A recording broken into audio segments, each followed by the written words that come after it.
1. Resource extraction. 1859, Pennsylvania. A guy named Edwin Drake sticks a pipe 69 feet into the ground looking for oil everyone said wasn't there. It hits. Oil starts flowing, and within decades, that one hole in the ground helps build an empire worth more than most countries on Earth. That's the whole model stripped down. You don't build anything, you just find it first and pull it out before anyone else does. Raw oil out of the ground is basically worthless sludge. Refine it into kerosene, gasoline, plastics. Now watch the price multiply. Move it to wherever demand is screaming loudest and the price climbs again. Same barrel, 3 price tags. Here's what Drake's rivals figured out fast. This well won't produce forever. Every barrel out is 1 barrel closer to empty. De Beers didn't invent diamonds. They just controlled who got to dig them up. Scarcity isn't the risk in this business. Scarcity is the business. And that's exactly why it prints money. 2. Agriculture. Empires have crumbled. Currencies have collapsed. This business hasn't failed once in 10,000 years. Because it sells the one thing nobody on Earth can opt out of buying: food. Land, water, sunlight, time. Turn those 4 things into wheat, and you've built a business older than money itself. But there's a partner in this business nobody ever signs a contract with: the weather. Do everything right, and it can still wipe out your entire year in one night. The 1930s Dust Bowl didn't care how hard anyone worked, so the smart money stopped selling raw and started climbing the chain instead. Mill it, bake it, brew it. Same wheat, 3 separate paydays. That's exactly how one company quietly became one of the most valuable private companies on Earth, not by growing more wheat, but by owning every step between the field and your kitchen table. So here's the real question this business asks every single farmer. Do you want to play the riskiest part of this game right at the start, or the part furthest away from the weather? 3. Manufacturing. Listen to that. That's not noise. That's money being made, one strike at a time. Here's the trick. Take something worth almost nothing, run it through enough machines and hands, and it comes out worth 10 times more. Cotton into a shirt, sand into a screen, steel into a car. Same idea every time. Transformation is the entire product. But here's what almost nobody starting a factory understands at first. The margin isn't in the product, it's in the seconds. 1913. Henry Ford doesn't invent the car, he invents the assembly line and shaves the build time for one car from 12 hours down to 90 minutes. 90 minutes times 1,000,000 cars is an empire. That's not a car company. That's a speed company that happens to sell cars. And here's the part that never makes the highlight reel. A factory that isn't running is still costing money every single second it sits still. In this business, silence is the most expensive sound there is. 4. Trade. You've never met this man, but people like him have been quietly taxing the entire planet for thousands of years.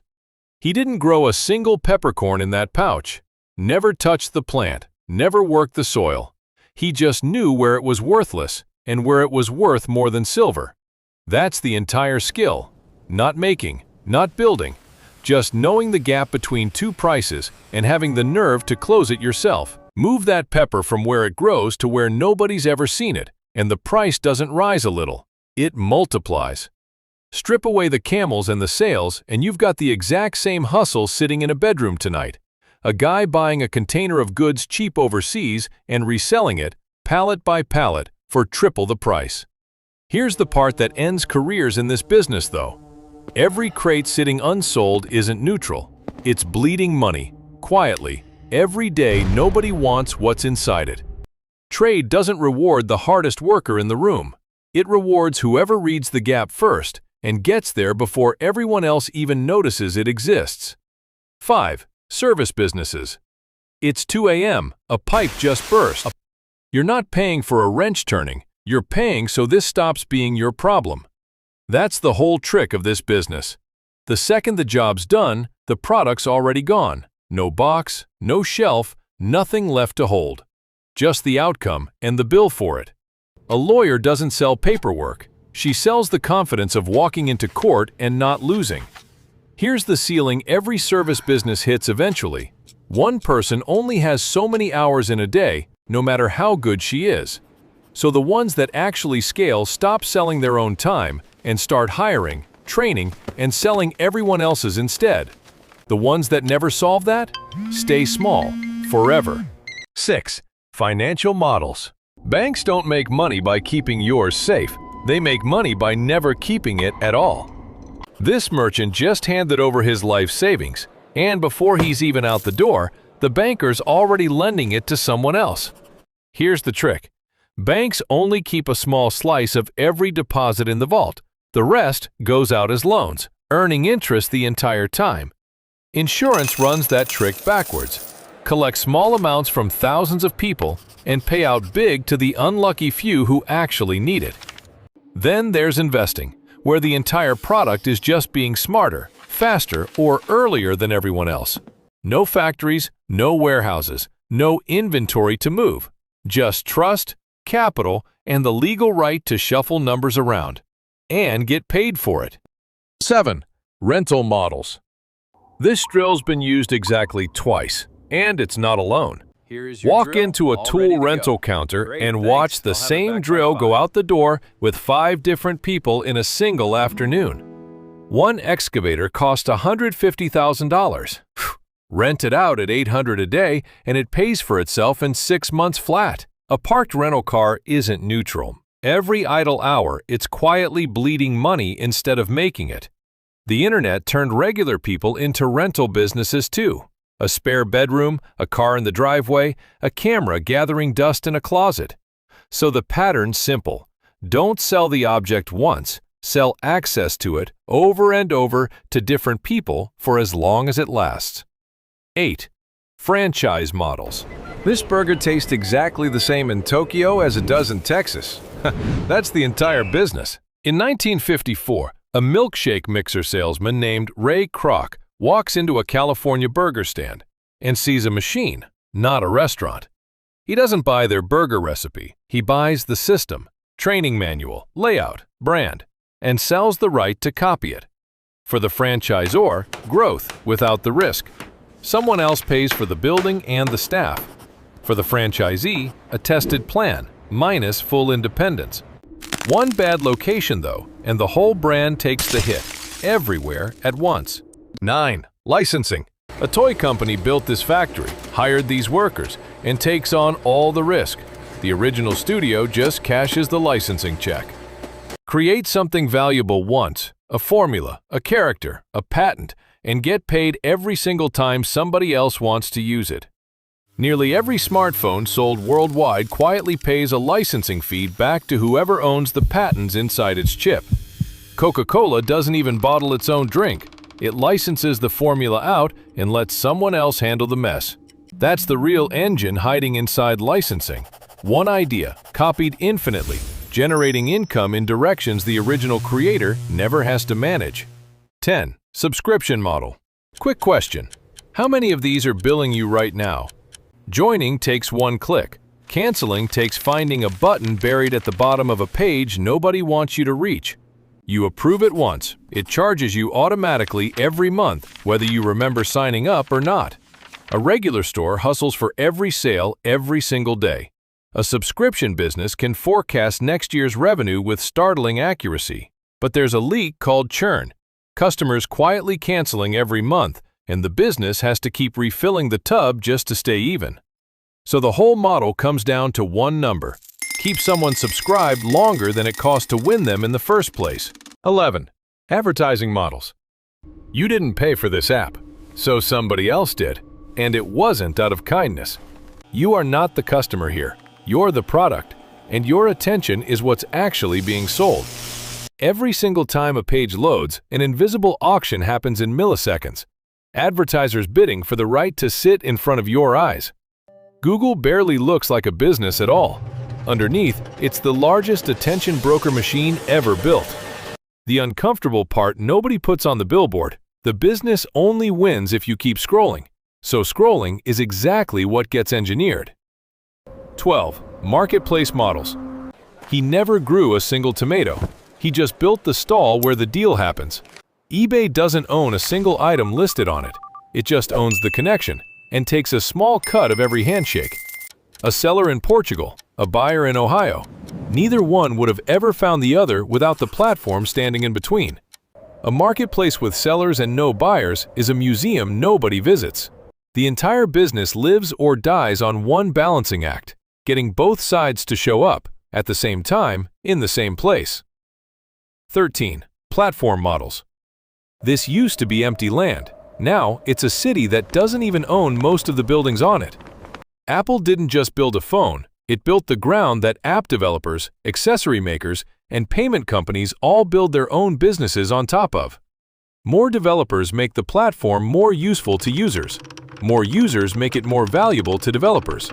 That loop feeds itself, and whoever controls that switch controls everyone building underneath it, one policy change away from chaos.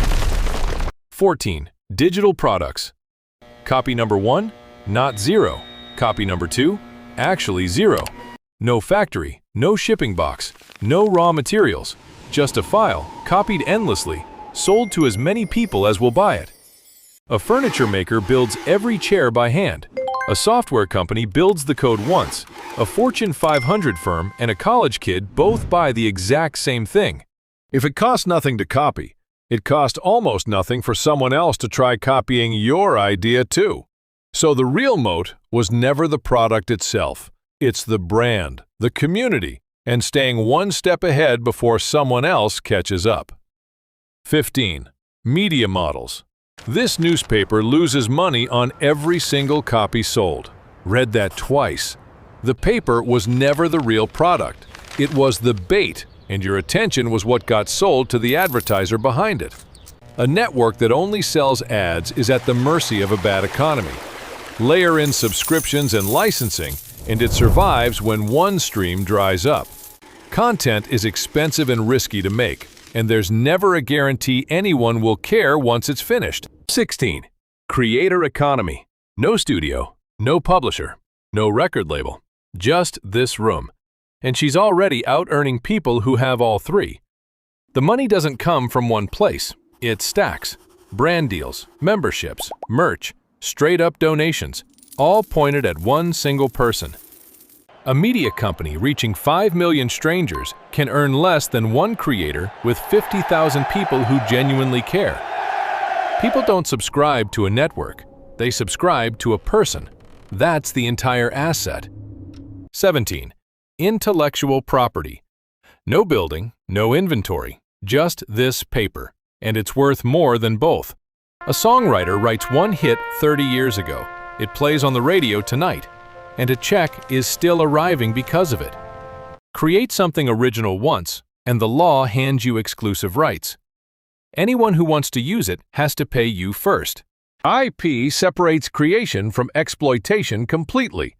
You just have to own the idea. Someone else builds the business around it. 18. Data businesses. Somebody knows your shopping habits better than your own spouse does, and they're profiting from it right now. Every click, purchase, and scroll leaves a trail. Millions of trails together become a map of exactly how people behave. An entire empire got built just from tracking who pays their bills on time. Nobody grew anything, shipped anything, or built anything physical. And the person who generated all of it never asked and never paid for any of it. 19. AI business models. Trained once, deployed a billion times. Never sleeps, never asks for a raise, never calls in sick. Some companies rent raw access to the intelligence. Others bolt it onto tools you already use. A few let it replace the job outright. A great feature today gets matched by 3 competitors within months, because the underlying intelligence keeps getting better for everyone at once. The winners were never the ones with the smartest model. They're the ones who build the best product around it. 20. Education. Socrates never charged a single lesson fee. A university sells a 4-year credential and a network. A single online course sells one narrow skill, faster and far cheaper. A classroom has a hard ceiling, the size of the room. Online, one instructor can teach 5 students or 500,000 at once. You're paying upfront for a result you won't actually see until months, sometimes years later. 21. Healthcare. There's one customer who pay almost anything, without negotiating, without hesitating. Someone who's scared they might die. Mr. Johnson, I am Nobody so chooses sorry. to need surgery the way they choose a new phone. Get out of the way, The now! demand isn't optional. We are losing It his shows pulse. up whether you plan Get him into for it or trauma not. room 1. A pharmaceutical company spends a decade and $1 Take billion one tablet every developing one drug, then sells it Thank in you so seconds, much, a doctor. bottle at a time, across the counter. An insurance company pools risk across millions of healthy people so it can afford to pay out big the moment one of them isn't. When the stakes are life and death, governments step in and regulate pricing and safety in ways they'd never bother with a t-shirt company. And that's the tension this entire industry never fully resolves. 22. Entertainment. Nobody needs a movie ticket to survive, and yet people will spend their last $20 on exactly this. A studio doesn't get paid once. Ticket sales, then streaming rights, then merchandise on a shelf. One film, 3 separate paydays. A game studio sells the base game once, then keeps the meter running for years with expansions, cosmetics, and season passes. 10 hits in a row don't matter. One flop still makes headlines because attention is fickle and always chasing whatever's next. 23. Hospitality. He walked in tired, hungry, and irritated from a delayed flight. 40 minutes later, he's already planning to come back next year. That transformation, from stressed to cared for, is the actual product being sold, wrapped around whatever room or meal changes hands. Same bed, same room, completely different price, because one is selling comfort and the other is selling attentiveness. A hotel room unsold tonight is revenue gone forever. There's no such thing as selling last night's room tomorrow. One bad interaction, captured in one review, can undo months of a hard-earned reputation. 24. Logistics. You'll probably never think about this business today, and it touched almost everything within arm's reach of you right now. Manufacturing needs it to get materials to the factory. Trade needs it to move goods from the producer to the buyer. Routing thousands of packages, predicting demand before it happens, moving all of it fast enough that nobody notices the effort behind it. Nobody's getting rich charging $5 a package. They're getting rich shaving fractions of a cent off cost across 5 million packages a day. The pandemic proved it plainly. When logistics breaks, everything built on top of it breaks right along with it. 25. Construction and real estate. Land doesn't get created. There's a fixed amount of it on Earth, and an entire trillion-dollar industry exists around it anyway. A developer buys raw land and turns it into something worth more. A subdivision, a tower, a shopping center on paper first. A construction company gets paid to physically build whatever the developer designed, beam by beam, floor by floor. Borrow the money, control an asset worth 10 times what you paid, and it appreciates while someone else's rent quietly pays the debt down. When the economy stumbles, real estate usually stumbles hardest and stays down longest. 26. Non-profit models. A non-profit still has to make money, it just isn't allowed to keep any of it for itself. Donations come in, grants come in, expenses go out. The same financial mechanics as any business, just chasing impact instead of profit. The real competition isn't another company selling a similar product. It's every other nonprofit chasing the same limited pool of donors. That's the entire product being delivered back. One scandal, one mismanaged dollar, and the entire funding pipeline can dry up overnight. 27. Government revenue models. Nobody chooses to pay this, and yet it's one of the largest, most reliable income streams that exists. Sales taxes, licenses, permits, tariffs at the border, different collection points, all feeding into the same public treasury. In resource-rich nations, a state-owned oil company can fund the entire government almost by itself. No separate tax collection required. Collect too much, and you choke the very economic activity generating the tax revenue in the first place. 28. Cooperative models. What if the people buying the product were also the ones who owned the company selling it to them? Farmers who couldn't afford their own processing plant pool their resources together, build it jointly, and split the profits by contribution. A credit union works the same way. The depositors are the owners, so decisions favor better rates instead of outside investors. Thank you so much. 29. Network marketing. Somebody you haven't spoken to since high school just messaged you. You already know what this is. Sell the product, earn a commission. That part's straightforward, no different from any independent sales rep working a territory. The controversial layer kicks in when recruiting new distributors becomes more profitable than actually selling the product itself. Money mostly flowing upward from new recruits, not from real customers.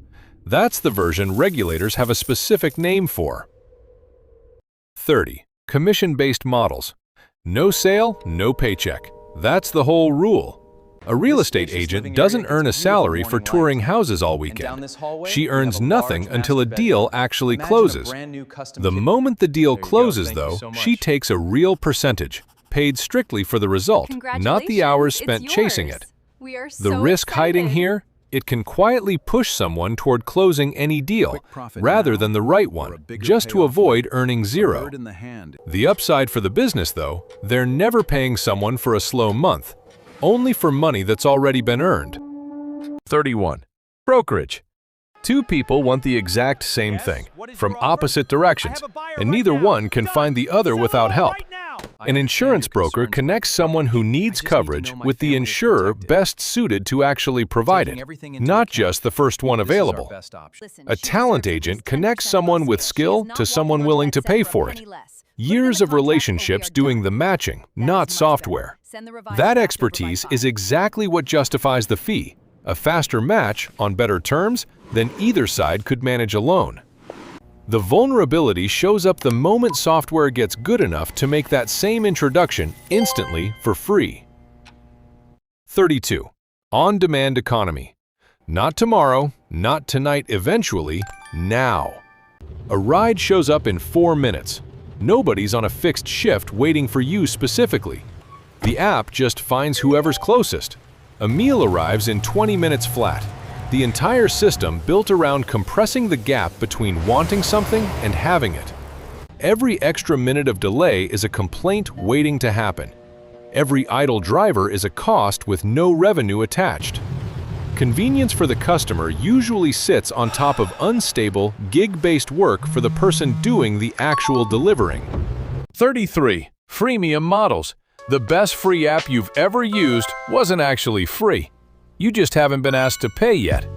Dropbox gives away a few gigabytes for free, a taste test, engineered specifically to make the paid upgrade feel obvious once you hit the limit. 1% converting to paying sounds terrible, until the other 99 become free marketing, telling friends and building the buzz. Give away too little, nobody sticks around. Give away too much, nobody ever feels a reason to pay.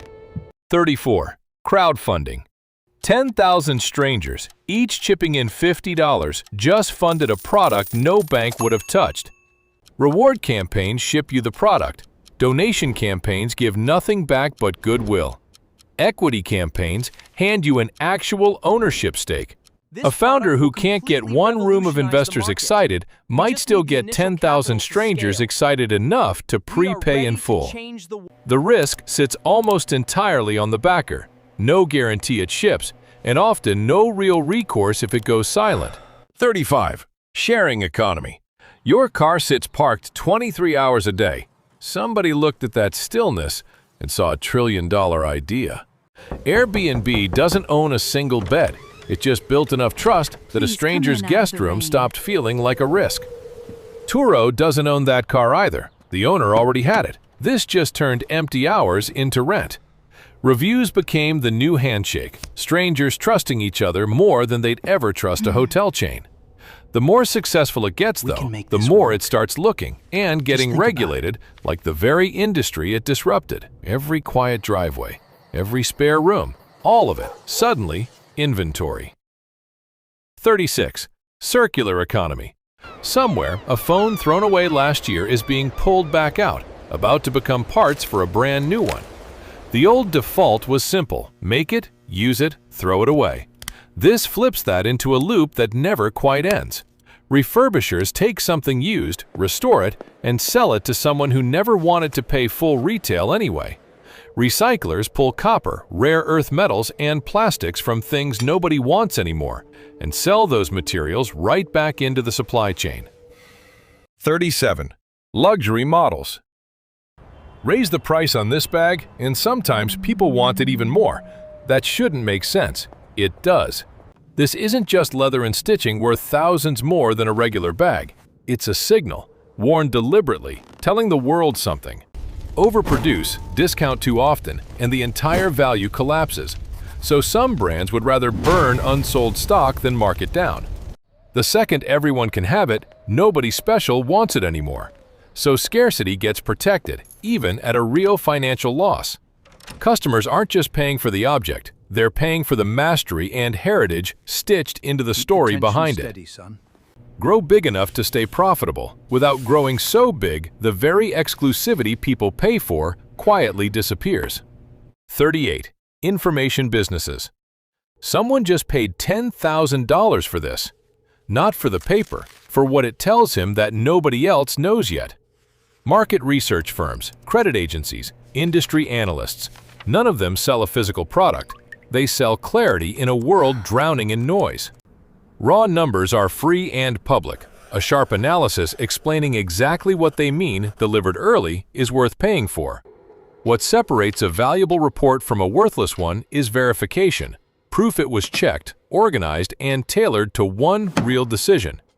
The moment that same information becomes freely available somewhere else, its price collapses toward zero almost overnight. So the real product was never information itself, it was getting there and proving it before anyone else did.